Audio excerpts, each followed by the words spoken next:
नमस्कार मित्रों। साहित्यिक क्षेत्र में, उर्दू अदब के क्षेत्र में विशेष रूप से जब मैं कुछ एक बातें आपसे साझा करता हूं तो उस वक्त मेरे जहन पे, मेरे सामने, मेरी पृष्ठभूमि में एक व्यक्ति हमेशा सवार रहता है और वो है हरियाणा का एक उर्दू शायर। और उस उर्दू शायर की शख्सियत से मुझे एक थोड़ा सा आतंकित भी रहना पड़ता है कि ये कभी भी गलतियां जो हैं, चाहे वो उच्चारण की हों या फिर किसी कंटेंट की हों, वो बर्दाश्त आसानी से नहीं करते। और मुझे इसलिए पूरी तरह से जागरूक रहना पड़ता है। अभी पिछले दिनों सबसे बड़ी खूबसूरती की बात है जिसका ज़िक्र किया जाना चाहिए कि जितने भी हमारे साहित्यिक एपिसोड होते हैं, या यहाँ तक कि कोई गैर साहित्यिक भी लेकिन वैचारिकता के आधार पर जितने भी एपिसोड होते हैं, उन सब पर नियमित रूप से टिप्पणी करना भी इस शख्स का एक नियम है। और ये शख्स हैं डॉक्टर कुमार पानीपति। मैं उनका बड़ा एहतराम करता हूँ और कई बार ये भी कहता हूँ कि आप जैसा अगर गाइड मिल जाए हमारे अदबी परिवेश को, तो निश्चित रूप से उसमें बहुत कम गलतियाँ होंगी और बहुत कम ऐसी गुंजाइश रहेगी कि हम लोग कहीं रास्ते से भटक तो नहीं रहे। डॉक्टर कुमार पानीपति ने पिछले बार एक अपने डिस्पैच में इस बात का उल्लेख किया कि हम जब भी शायर का जिक्र करते हैं, दो तीन बार हमने इमरोज़ और अमृता, इसके अलावा उसका जो जो दुनिया थी, रूमानी दुनिया, उसका हमने सरसरी उल्लेख तो किया, लेकिन बहुत सारी चीज़ों को हम भूल गए। और मैं बड़े अदब के साथ उनसे ये बात उनके चरणों में कहना चाहता हूँ कि भूले नहीं, लेकिन बहुत सारे पात्र ऐसे भी होते हैं जिनका उल्लेख करना कई बार उन पात्रों की निजी ज़िंदगी में एक अजीब सा माहौल क्रिएट कर देता है, पैदा कर देता है। और इसलिए कई बार परहेज़ करना पड़ता है कि ऐसा कुछ ना हो जिससे उनकी निजी ज़िंदगी डिस्टर्ब हो जाए या उसमें कोई तनाव के बिंदु कुनमुनाने लगें। लेकिन जहाँ तक ज़िक्र की बात है, ज़िक्र होना ही चाहिए, ये मैं भी सहमत हूँ इस बात से। और शायर की ज़िंदगी में सिर्फ़ ऐसा नहीं है कि सिर्फ़ अमृता तक ही उसकी ज़िंदगी सीमित थी, ऐसा नहीं है। और उनकी ज़िंदगी में अमृता से भी ज़्यादा महत्वपूर्ण पात्र भी कुछ थे, जिनसे कैसे उनके संबंध थे, कैसे रिश्ते थे, इस बारे में तो कोई आकलन सही संभव नहीं है। लेकिन अगर हम शायर की ज़िंदगी पर चर्चा करते हुए उनकी एक प्रिय मित्र ईशर कौर को भूल जाएंगे तो भी तकलीफ़ होगी। ईशर कौर लुधियाना की थी और कहा यह जाता है कि एक बार वह शाहिर को गिरने से बचाने के चक्कर में काफ़ी लेट हो गई, देरी उसको हो गई। और उस वक्त अगले दिन जब ये प्रिंसिपल तक खबर पहुंची तो शाहिर को हॉस्टल से निकाल दिया गया इसी आरोप में।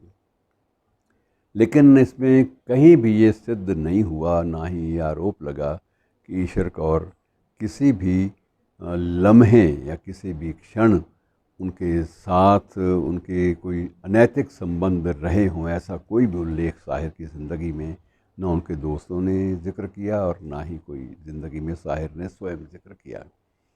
और ईशर कौर एकदम से जैसे लापता हो गई, वो बड़ी अजीब सी दास्तान है। कहा यह भी जाता है कि वह चाहती थी कि शायर से शादी हो जाए और ज़िंदगी में जीवन संगी का एक रूप उसको दे दिया जाए। लेकिन एक तो शायर की दिलचस्पी स्वयं कम थी, क्योंकि वो हमेशा एक औरत के रूप में माँ के जो एक ऑरा है, जो प्रभाव मंडल है, उससे बाहर निकल नहीं पाते थे। और उससे ना निकल पाने की और दूसरी वजह यह भी थी कि जब भी ईशर कौर के परिजनों को इस बात का पता चला था तो उन्होंने ये भी आपत्ति की थी कि हमारी लड़की एक सिख परिवार की है और वो कभी किसी मुस्लिम से, गैर सिख से शादी करने का उसका सवाल ही पैदा नहीं होता। तो इस प्रकार से बहुत सारी चीज़ें हैं जिनका कोई प्रमाण या प्रामाणिक आधार नहीं मिलता। लेकिन ये निश्चित है कि ईशर कौर उनके असंख्य अन्य प्रशंसकों में से पहली पंक्ति वाले जो फहरिस्त है उसमें शामिल थी और शाहिर को भी उससे बेहद लगाव था। इसी संदर्भ में दूसरा नाम सुधा मल्होत्रा का आता है। सुधा मल्होत्रा की आवाज़ के शायर इतने दीवाने थे कि कई बार वो अपने संगीत निर्देशकों और फिल्म निर्माताओं के सामने ये शर्त भी रख देते थे कि मैं जो गीत लिखूँगा इसे गाना, इसे आपको अगर गाने के लिए किसी को भी अनुबंधित करना है तो वो सिवाय सुधा मल्होत्रा के और कोई नहीं की जाएगी, ये मेरी शर्त होगी। और जहाँ कहीं ये शर्त किसी वजह से निर्माता को स्वीकार नहीं होती थी, वहाँ वो अपना पारिश्रमिक इतना ज़्यादा मांग लेते थे कि निर्माता सोचता था कि कहीं बीच में समझौता करना पड़े, तो बेहतर है कि इतने पैसे देने की बजाय बेहतर है सुधा से ही गीत गाने का आग्रह कर लिया जाए। अब चर्चा के तौर पे लोग थोड़ा सा नाम लता के साथ भी जोड़ते हैं, लेकिन उसकी जो पुख्ता कोई भी उसका जो प्रामाणिक कोई उल्लेख कहीं भी मिला हो दोनों की तरफ से, वो कहीं नहीं मिला। और दोनों के बीच में एक सम्मानजनक दूरी भी बनी रही। ये बात अलग है कि हमारे यहाँ थोड़ा सा एक नज़रिया हमारे समाज में ये भी रहता है कि हम उनकी कुछ गज़लों, कुछ नज़्मों को उनके प्रेम कहानियों के साथ जोड़ना शुरू कर देते हैं।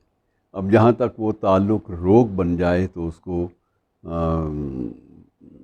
छोड़ना अच्छा, और तारुफ रोग हो जाए तो उसको भूलना बेहतर, ताल्लुक़ बोझ बन जाए तो उसको छोड़ना अच्छा। वो अफ़साना जिसे अंजाम तक, तकमील शब्द था मूल रूप में, वो अफ़साना जिसे तकमील तक लाना ना हो मुमकिन, उसे एक खूबसूरत मोड़ देकर छोड़ना अच्छा। कुछ लोगों ने इसमें एक कहानी बना दी कि ये सुधा मल्होत्रा की सगाई के वक्त शायर ने पढ़ी थी, लेकिन ये नज़्म सुधा मल्होत्रा की सगाई या उनकी शादी से बहुत लंबा अरसा पहले लिखी गई थी, और शायर कई बार उसे मुशायरों में पढ़ भी चुके थे। सो हमारी एक आदत है कि हम हर चीज़ में एक रोमानियत और एक रोमांच और एक नई सिहरन पैदा करने के अभ्यस्त होते हैं। बहरहाल शायर की ज़िंदगी में रोमानियत का समावेश आरंभ से ही था, और किसी भी एक के साथ बंध पाना उनके मुकद्दर में भी नहीं था और शायद उनकी सोच में भी नहीं था। शुक्रिया।